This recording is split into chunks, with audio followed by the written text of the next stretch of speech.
नहीं, जिन लोगों को लेके आते थे वो कहते थे सर आपको टेक्नोलॉजी में कुछ आता ही नहीं है, आपको कुछ पता ही नहीं है। तो बहुत अपमान झेलना पड़ा, 2-4 लोग के पैसे लौटाने पड़े। तब इनको जाके लगा कि अगर मुझे इस बिजनेस में बने रहना है तो मुझे इलेक्ट्रॉनिक्स और इन जो टेक्निकल टर्म्स हैं, चीजें हैं, उनके बारे में जानना होगा। अब जाके इन्होंने स्कूल के टाइम के फिजिक्स की किताबें उठाई और जिन किताबों को कभी नहीं पढ़ा था ढंग से, उन किताबों को बहुत बढ़िया से पढ़ गए। धीरे धीरे इंटरेस्ट इनके अंदर डेवलप होने लगा। एम्पलीफायर क्या है, रेजिस्टेंस क्या है, कैपेसिटर क्या है, मॉड्यूलेटर क्या है, ये सारी चीजें सीखने लगे और फिर एक एक करके नए नए प्रोडक्ट केबल टीवी में ये बनाने लगे। बहुत बढ़िया काम निकलने लगा।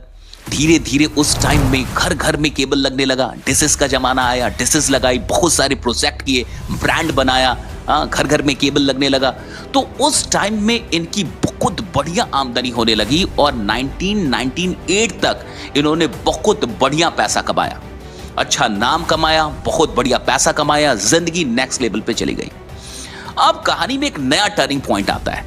यह टर्निंग पॉइंट है कि एक दिन इनके घर में इन्वर्टर लगा हुआ था, तो वो इन्वर्टर बार बार खराब होता था। हर तीसरे चौथे दिन वो बनाने वाला कोई आता था, कभी इन्वर्टर उठा के लेके जाए, कभी बैटरी लेके जाए, कभी दोनों लेके जाए। तो उनसे रहा नहीं गया। एक दिन उन्होंने उस बच्चे से पूछा कि यार क्या मसला है, क्या होते रहता है, देखता हूं हर दूसरे तीसरे दिन तुम लेके जाते हो, इसमें खराब क्या होते रहता है। तो उसने कहा कि साहब ये आपके वश की बात नहीं है, आप इसे छोड़ दीजिए। अब ये बात इनको लग गई। ये उठे और इन्वर्टर लेके पहुंच गए अपने लैब। अभी तक ये लोग आरएफ रेडियो फ्रीक्वेंसी इलेक्ट्रॉनिक्स में काम कर रहे थे। अब ये नई चीज थी। इन्वर्टर को खोला, सारी चीजें देखी और उस वक्त आप समझिए कि पूरी दुनिया में कुछ ऐसा था नहीं जिसका कॉपी किया जाए। यूरोप में ये चलता नहीं था इन्वर्टर और यूएस में इसकी जरूरत नहीं थी, तो कुछ ऐसा नहीं था जिसकी कॉपी की जाए, यानी सब कुछ खुद से ही करना था। अब 2000 का ये वक्त था, 2000, और इनको बनाने का आ गया मन कि अब हमें इन्वर्टर बनाना है, क्योंकि अच्छे इन्वर्टर नहीं थे, बढ़िया इन्वर्टर तब नहीं थे। और ये समझ गए थे कि पावर सप्लाई, ये जो पावर की जो प्रॉब्लम है, इलेक्ट्रिसिटी की प्रॉब्लम है, इसको इन्वर्टर से ही दूर किया जा सकता है। तो इन्होंने R&D की एक टीम बना रखी थी जिसमें लगभग 6 बच्चे थे, 6 नौजवान बच्चे। अब उनसे इन्होंने कहा कि हमें साइन वेव इन्वर्टर बनाना है। तो जैसे ही कहा कि साइन वेव इन्वर्टर बनाना है, उन सब ने कहा कि सर ये पॉसिबल नहीं है, ये नहीं बन सकता है। इन्होंने एक बड़ा कमाल का काम किया। इन्होंने उन सब की मीटिंग बुलाई उनकी पत्नियों के साथ कि आपको अपनी वाइफ के साथ आना है। अब ये 6 लोग आए, शादीशुदा थे सब, अपनी पत्नियों के साथ आए और मीटिंग हुई। और इस मीटिंग में इन्होंने कहा कि अगर आप लोगों ने ये इन्वर्टर बना दिया तो मैं आपको अपनी पत्नियों के साथ यूरोप ट्रिप भेजूंगा। या पत्नियों को यह बात पता चल गई। इन्होंने टीम को 2 भागों में बांट दिया, एक टीम में 3 लोग, दूसरी टीम में 3 लोग, और कहा कि जो टीम पहले बनाएगी उस टीम को यूरोप ट्रिप मिलेगा, और वो भी पत्नियों के साथ।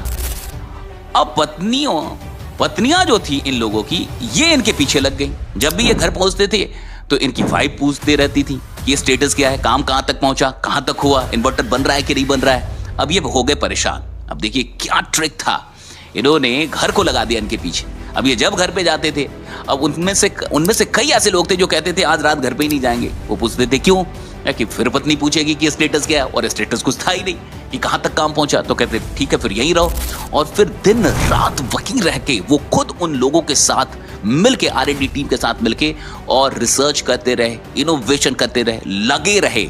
और इसका परिणाम ये हुआ कि एक के बाद एक नई नई टेक्नोलॉजी ये लोग विकसित करते गए, और इस इन्वर्टर की दुनिया में वो नई नई चीजें लेके आए, नए प्रोडक्ट लेके आए, नई टेक्नोलॉजीज लेके आए, और जिसके चलते पूरी इंडिया में इनको इन्वर्टर मैन के नाम से भी जाना गया। और पहला इन्वर्टर बनाने में इनकी पूरी टीम को 1.5 साल लग गए थे, जो कि मात्र 50% ही सक्सेसफुल था, 50% वो फेलियर ही था। लेकिन आज पूरी दुनिया में ये वर्ल्ड लीडर है। आज 90 से अधिक देशों में, 2003 में तो ये लोग एक्सपोर्ट करना इन लोगों ने शुरू कर दिया था, श्रीलंका में, बांग्लादेश में, ईरान में, अफगानिस्तान में, आप नाम लीजिए, 90 से अधिक देशों में इनके इन्वर्टर चल रहे हैं, और 90 से अधिक देशों में ये पूरा व्यापार, और आज ये जो कंपनी है वो 3000 करोड़ की कंपनी इन्होंने बना दी।